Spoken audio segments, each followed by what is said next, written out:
네, K리그 마지막 라운드 27라운드 전북 대구전 리뷰를 해보도록 하겠습니다. 네, 전북 현대가 결국 우승했습니다. 네, 그 대구 FC 상대로 2대0 승리를 거두면서 결국 이번 라운드 또 승자는 이번 리그 올해 리그 승자는 전북이 되게 되었습니다.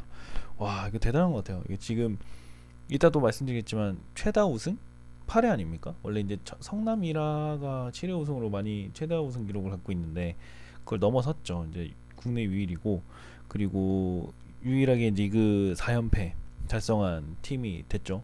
2017, 18, 19, 20 이렇게 승리 우승한 팀이 됐습니다. 한 리그에서 이렇게 승리를 8번씩 하고, 그리고 4년 연속 그 탑 정상의 자리에 오른다는 게 정말 쉽지 않은 어려운 일이거든요. 대단한 팀 같아요. 정말 올해도 전북 뭐을 비롯한 K리그 팀들 정말 고생 많이 하셨고, 특히 전북 현대는 정말 축하드립니다. 리뷰를 좀 이어서 가보도록 할게요. 이번 선발 스타팅 라인업입니다. 전북은 끝까지 4-1-4-1 포메이션으로 나왔고, 이동국 선수를 톱으로 원톱으로 풀타임 뛰게 했죠. 어떻게 보면은 레전드에 대한 예우, 마지막 은퇴 경기에 대한 예우 차원일 수도 있고요. 마지막 경기이기 때문에 사실은 중간에 좀 경기가 안 좋거나 이러면은 교체될 수 있지 않을까라는 생각을 했었는데, 다행히도 조규성 선수가 2골을 때려 박아 넣어주면서 경기 굉장히 편하게 안전하게 흘러갔습니다. 전반에 그것도 다 때려 넣어줘가지고 잘 전북이 마음 놓고 경기를 원하는 플레이대로 했던 것 같아요. 잘하는 플레이대로 최철순, 김민영, 홍정우, 이용이 이제 수비 라인 받치고요. 그다음에 손준호 볼란치, 원볼란치 언제나 그랬듯이. 그리고 조규성, 쿠니모토스, 이승기, 바로우가 공미 자리로 가고요. 그다음에 이동국 원톱 이렇게 됐죠. 그리고 대구 같은 경우는 지난 전에서 좀 좋은 모습 보였던 최영욱 골키퍼가 이제 골키퍼로 들어갔고, 정태욱, 조진우, 김우석 이렇게 자리 잡았습니다. 정태욱의 우측 윙백은 거의 굳혀진 것 같아요. 김재우, 박한빈, 유재문, 윤종태, 김동진. 좀 못 보던 선수들이 좀 있어요. 그러니까 일단 윤종태 선수가 못 봤던 선수고, 그리고 김재우 선수 같은 경우에는 보통 이제 수비로 많이 나왔었는데 윙 자리로 갔죠. 그리고 대한 세징야 투톱으로 이렇게 나왔습니다. 전북부터 좀 살펴보겠습니다. 전북은 확실히 이제 위닝 멘탈리티가 갖춰졌다라고 하기보다는 뛰어난 국내 유일의 팀인 것 같아요. 사실 전북 현대가 올해 이제 울산에게 이제 우승을 뺏길 수도 있는 부분이 거의 리그 한 중막판 중후반부에 많이 드러났잖아요. 그래서 계속 2위를 달리다가 이제 후반에 결국에는 이제 역전해가지고 우승을 했는데, 되게 의연한 것 같아요. 뭔가 전북이 한때 이제 김진수 선수가 이제 중동으로 이적을 하게 되면서 쉽지 않은 순간들을 몇 번 맞았었죠. 윙백 플레이에, 그리고 수비진에서 안정되지 못했던 모습들 많이 보였고, 그걸 바꿔나가는 과정에서 이주영 선수가 들어왔다가 다시 최철 선수 바뀌었다가 이런 일들도 있었고요.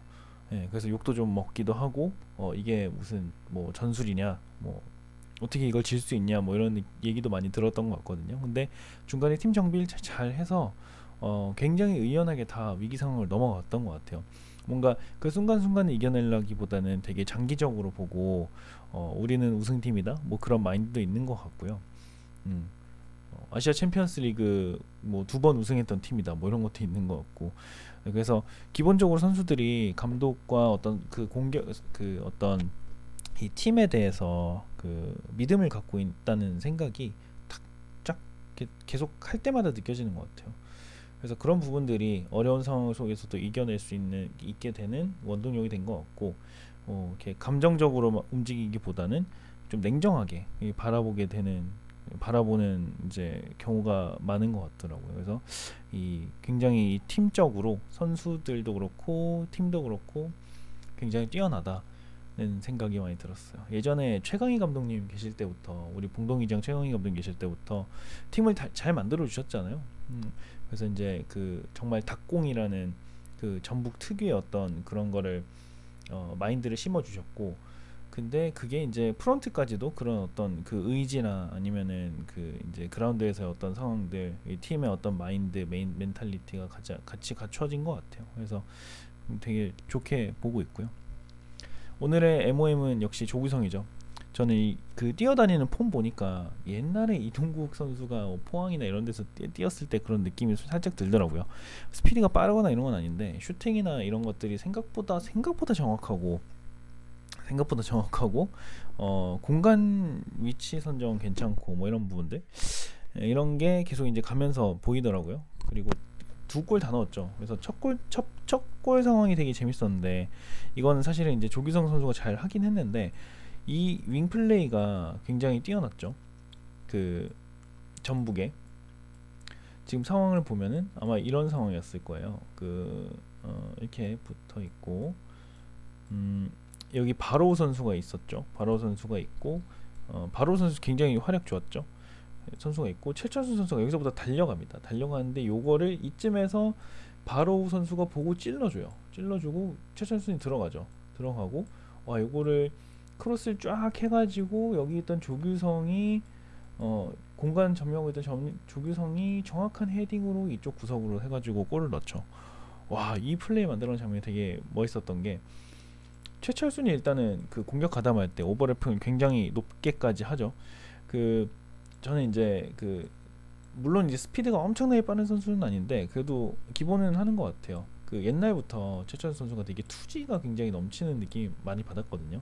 이것도 결국에는 끝까지 올라가서 띄우는데, 바로 선수 패스의 질이 정말 좋은 게, 와, 정말 EPL 경험했던 선수가 다른 게, 패스를 주는 게 안쪽으로 정말 정확하게 들어가면서, 왜 이강인 선수 패스할 때처럼 딱 그 선수가 오면은 딱 뭔가 살짝 멈추는 듯한 느낌으로 처음엔 빨랐다가 이게 점점 멈추는 느낌으로 해서 선수가 밖에 편하게 이렇게 가는 느낌 있잖아요. 그런 부분이, 와, 이 선수는 되게 좋다. 이 바로 선수 왼발 크로스 굉장히 좋거든요. 택배 크로스처럼. 그런 부분이 되게 여튼 되게 좋았고, 이 윙 플레이 움직임, 이게 전북이 윙에서 보여줄 수 있는 엄청 그 위력적인 모습 아닌가. 그리고 두 번째 골은 공간을 본 정확한 슈팅인데, 이거는 조규성 선수 어떻게 보면 능력으로 만들었죠. 근데 이것도 바로우 선수가 아마 여기서 슈팅을 때렸을 거예요. 때렸는데 튕겨 나와가지고 맞고, 그다음에 여기서 조규성 선수가 있었는데 여기서 요 공간이 있었죠.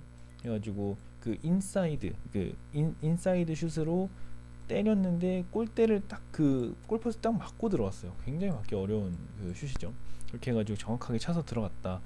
요거는 진짜 조규성 선수의 어떤 능력치에 한 표를 던집니다. 네, 두 상황 모두 바로우 선수, 그리고 이제 좌측 윙플레이가 굉장히 활발하게 살면서 위협적인 장면으로 왔던 것 같아요. 그리고 이동국 선수가 톱 위치에서 공격을 분산시켜 주는 것도 효과가 있죠. 톱에서 이동국은 어디에 가든 골을 넣을 수 있는 선수죠. 특히 볼이 뜬 볼 상황에서 굉장히 위협적이죠. 그래서 여기 있든 수비수들이 신경을 쓰고 달라붙을 수밖에 없죠. 그렇게 되다 보니까 조규성이 윙 자리로 출전을 했지만 오늘 보니까 오른쪽 윙으로 많이 출전을 하는 것 같더라고요. 왼쪽 윙으로 출전을 했는데 오른쪽 방향에서 많이 왔다가 오른쪽에서 중앙으로 가는 요 루트가 가장 많이 보이더라고요. 그래서 이거는 뭐 의도적으로 선발 라인업은 왼쪽으로 했는데 오른쪽으로 뭐 가라는 지시를 받았는지, 아니면은 자연스럽게 이제 바로 선수랑 조규성 선수가 스위칭하다 보니까 이렇게 된 건지 모르겠으나, 오른쪽에서 조규성 선수가 많이 보일 때 좀 더 위협적인 장면이 많았다 이런 부분, 그리고 중앙으로 항상 침투할 때 위협적인 부분이 많았다는 게 저는 좀 많이 느껴지더라고요. 결과적으로 그게 되게 인상적이었고요. 그리고 쿠니모토랑 이승기 선수 뭐 칭찬할 수밖에 없죠. 쿠니모토 선수는 워낙에 뭐 재능도 좋고 패싱, 그리고 뭐 공격 상황에서 볼 만들어가는 거, 이런 부분이, 볼 홀딩 이런 거 되게 잘하지 않습니까?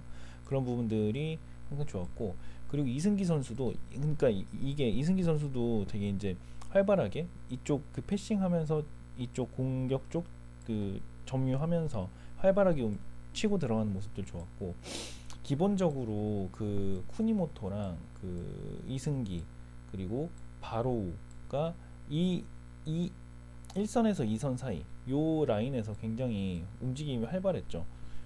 그런데다가 이제 조규성 선수가 이제 뭐 들어갔다 나왔다 하면서 요 라인이 굉장히 잘 지켜졌고, 손준호 선수와 이게 삼각편대가 제가 말씀드린 삼각편대는 요거거든요. 요거. 그러니까 요 삼각편대에서 움직임이랑 패싱이 굉장히 좋았죠. 손준호 선수가 여기 큰 기여를 했죠. 솔직히 말하면 볼란치인데, 그 볼란치라는 뜻이 원래는 이제 그 방향타라고 해요. 그래서 그 어느 방향으로 가게, 그러니까 배를 어떤 방향으로 가게 만드는 이제 역할을 하는 거죠.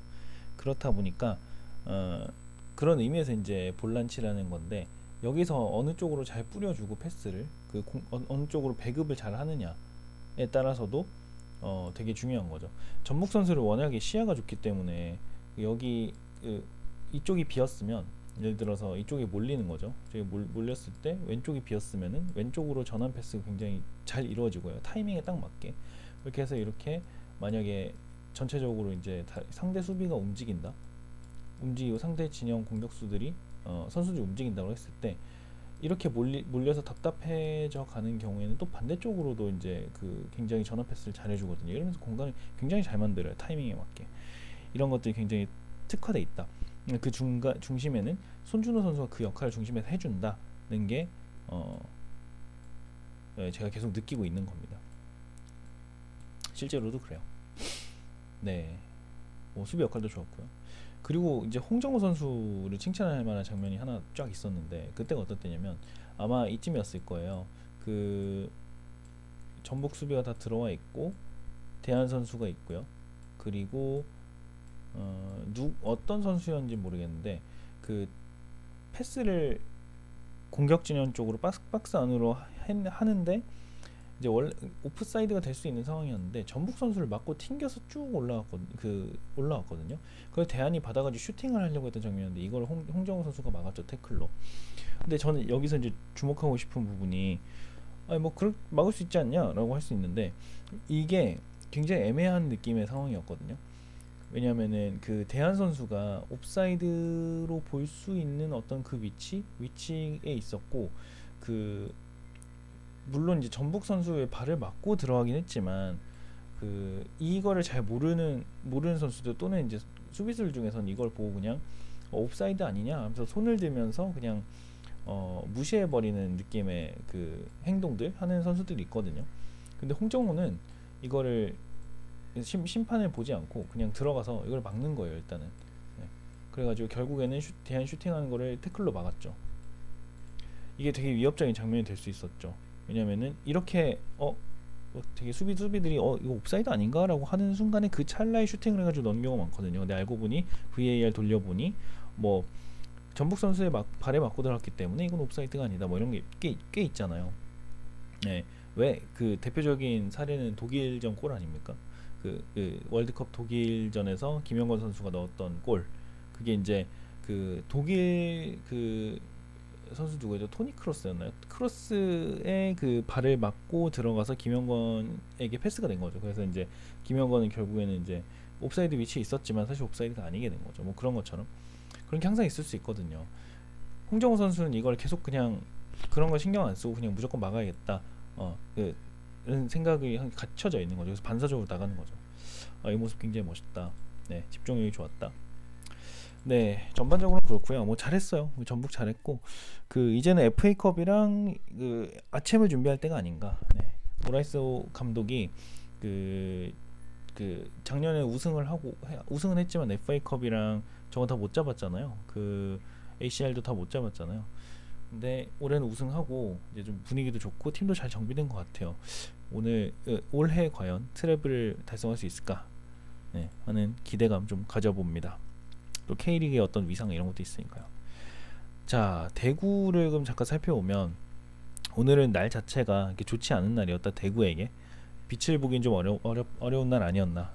왜냐면 전북 같은 경우에는 우승이 코앞이고 이동국 은퇴하고 홍관중이 12,000명이나 들어오고 전북이 이기기 위해서 가장 좋은 시나리오 그리고 뭐 이런 걸 갖추고 있었고, 전북이 이기기 위한 동기를 풀충전하고 있는 상태였죠. 그렇다 보니까 대구가 힘쓰기 좀 어려운 상태였어요, 솔직히 환경적으로. 예. 그리고 올 시즌 두 경기 모두 다 0대2 패배했고요. 전력 차이도 있고 그런 부분이 좀 외적인 환경적으로 좀 위압감이 될 수 있는 환경이 아닌가, 이런 거에 영향 많이 받을 수밖에 없거든요. 그리고 한 번 또 좀 살펴보자면은 그 대한 같은 경우에는 또 다른 이제 대구의 이제 K리그의 레전드죠. 근데 외인 중에서 레전드고 그 이동국에 이어서 최다골을 기록하고 있는 선수지 않습니까? 그래서 그 항상 좀 돋보이는 것 같고요. 그 위치 선정이나 뭐 패싱 이런 것들은 되게 좋았던 것 같아요. 그 중간에서 받고 나서 이제 힐로 이제 힐킥으로 이제 패스해주고 이런 거 있지 않았습니까? 그런 거고요. 아직도 살아있는 어떻게 보면 레전드, 다음 이제 레전드라고 볼 수도 있을 것 같아요. 대안이 요즘에 좀 뭐 기록도 떨어지고 사실 뭐 슈팅 파워라든지 뭐 날카로운 모습이 좀 예전에 비해서는 덜 보이긴 해서 뭐 얼마나 할 수 있을지 모르겠지만, 그래도 뭐 여전히 그 날카로운 창이고 굉장히 공격적인 위험 지역에서는 절대 볼을 내주면 안 되는 선수라고는 생각해요. 그렇기 때문에 또 다른 기록들을 만들어내갈 수 있지 않을까 하는 생각이 듭니다.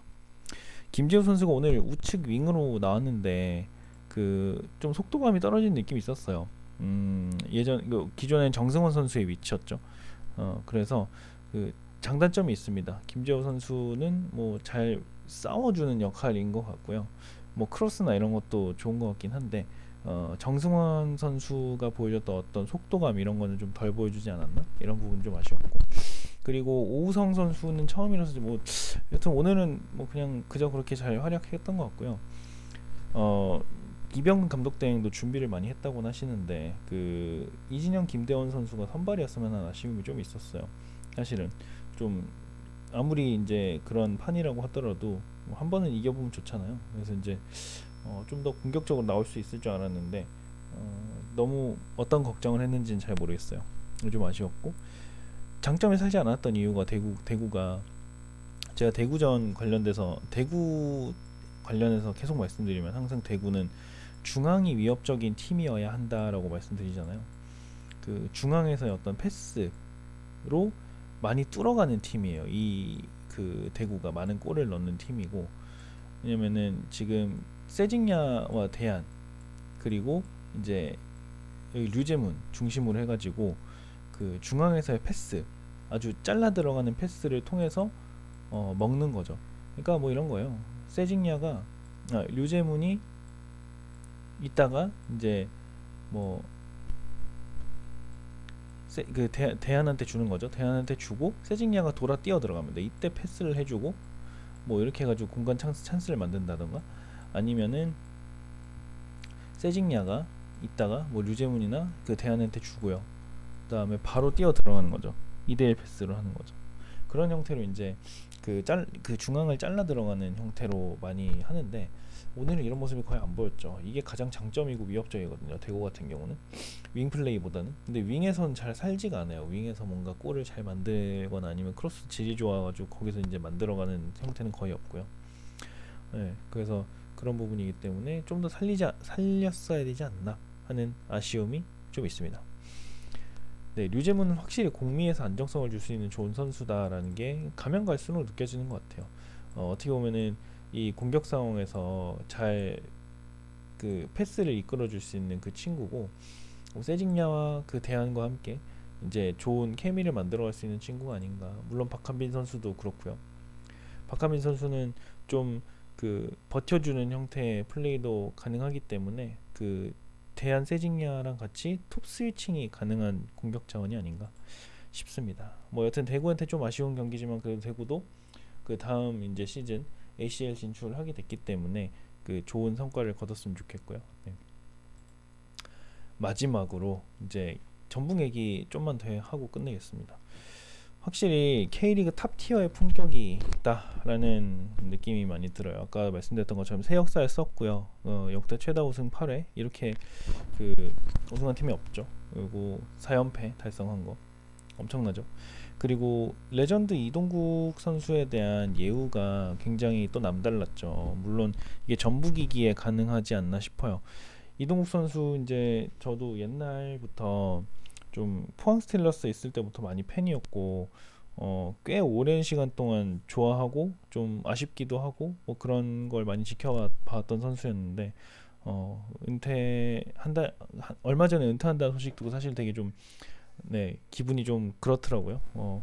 이동국의 시대는 가나, 와 이제 그런 생각도 들고 정말 오래 뛰었고 좀 더 뛰실 줄 알았는데 이제 그만 뛴다고 하니까 뭔가 기분이 좀 그렇더라고요. 내가 그렇게 나이를 먹었나 싶기도 하고 한 시대를 풍미했던 어떤 선수, 파란만장했던 그 축구 생활에 대해서도 좀 생각해 보게 되고요. 좀 그런 생각이 많이 들었습니다. 그래서 근데 어떤 선수가 그 이제 기자회견에서 이동욱 선수가 했던 말이 좀 기억이 나는데, 그 선수 생활을 마치면서 이제 그 우승을 할 수 있다는, 그러니까 우승을 하면서 선수 생활을 할 수 있는 선수 생활을 마무리할 수 있는 선수가 얼마나 될까라는 얘기를 했을 때 정말 행운이다라는 생각도 많이 들었어요. 전북이라는 팀에 서 이제 많은 업적을 이뤄냈고 그런 거에 맞게 우승을 하면서 은퇴를 하잖아요. 우승컵을 들면서 은퇴하고, 그리고 또 충격받았던 게 20번을 영국 열번으로 하더라고요. 보통 20번은 스트라이커로 해가지고 잘 쓰는 숫자인데 이 넘버인데 이거를 영국 열번으로 해버린다는 것 자체가 정말 와, 얼마나 이동국을 소중하고 레전드로 그 대우해 주는지에 대해서 알게 됐고요. 정말 그 프런트 운영 잘한다는 생각도 들었습니다. 이래서 전북이 우리나라에서 좀 실력으로 보나 그 마인드로 보나 탑 티어가 아닌가 하는 생각이 들었습니다. 무튼 그 전북 8번째 우승 축하드리고요. K리그가 이제 경기가 다 끝나가지고 전 좀 못내 아쉽고, 그리고 이동국 선수도 제2의 인생 잘 시작하셨으면 좋겠습니다. 그 오랫동안 고생 많으셨습니다. 오늘 리뷰는 여기까지 하도록 하겠습니다.